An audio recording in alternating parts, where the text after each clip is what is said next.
Celebração da Páscoa no deserto de Sinai. E falou o Senhor a Moisés no deserto de Sinai, no ano segundo da sua saída da terra do Egito, no primeiro mês, dizendo: Celebrem os filhos de Israel a Páscoa a seu tempo determinado. No dia 14 deste mês, pela tarde, a seu tempo determinado a celebrareis, segundo todos os seus estatutos, e segundo todos os seus ritos a celebrareis. Disse, pois, Moisés aos filhos de Israel que celebrassem a Páscoa. Então celebraram a Páscoa, no dia 14 do primeiro mês, pela tarde, no deserto de Sinai, conforme a tudo o que o Senhor ordenara a Moisés. Assim fizeram os filhos de Israel. Segunda celebração para os ausentes e os imundos.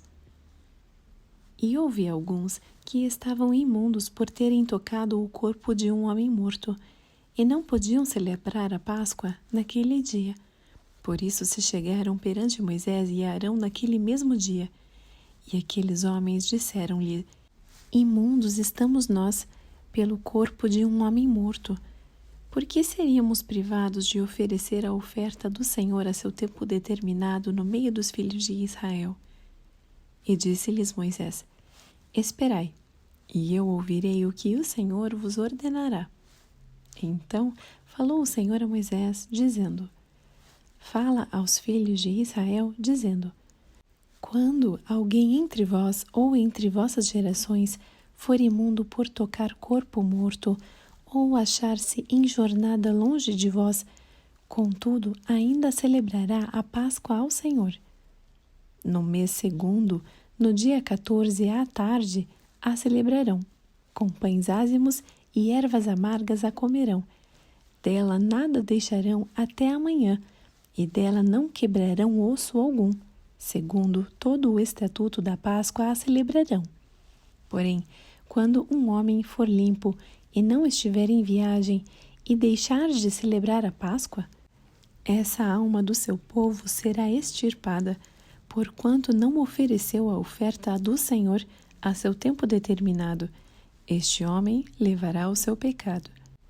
E quando um estrangeiro peregrinar entre vós e também celebrar a Páscoa ao Senhor, segundo o estatuto da Páscoa e segundo o seu rito, assim a celebrará. Um mesmo estatuto haverá para vós, assim para o estrangeiro como para o natural da terra.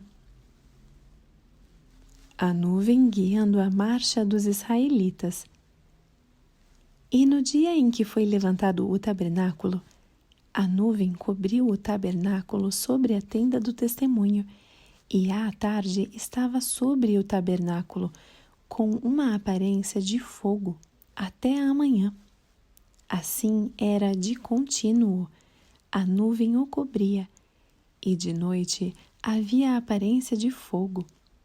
Mas sempre que a nuvem se alçava de sobre a tenda, os filhos de Israel partiam.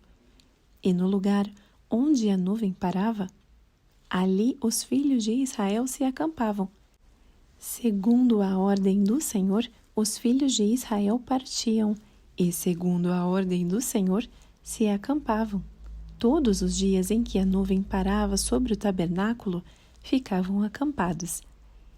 E quando a nuvem se detinha muitos dias sobre o tabernáculo, então os filhos de Israel cumpriam a ordem do Senhor e não partiam.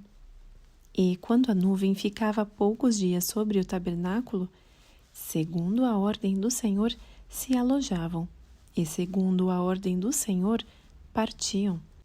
Porém, outras vezes a nuvem ficava desde a tarde até a manhã, e quando ela se alçava pela manhã, então partiam, quer de dia, quer de noite, alçando-se a nuvem, partiam. Ou, quando a nuvem sobre o tabernáculo se detinha 2 dias, ou 1 mês, ou 1 ano, ficando sobre ele, então os filhos de Israel se alojavam e não partiam, e, alçando-se ela, partiam. Segundo a ordem do Senhor, se alojavam, e segundo a ordem do Senhor, partiam. cumpriam o seu dever para com o Senhor, segundo a ordem do Senhor, por intermédio de Moisés.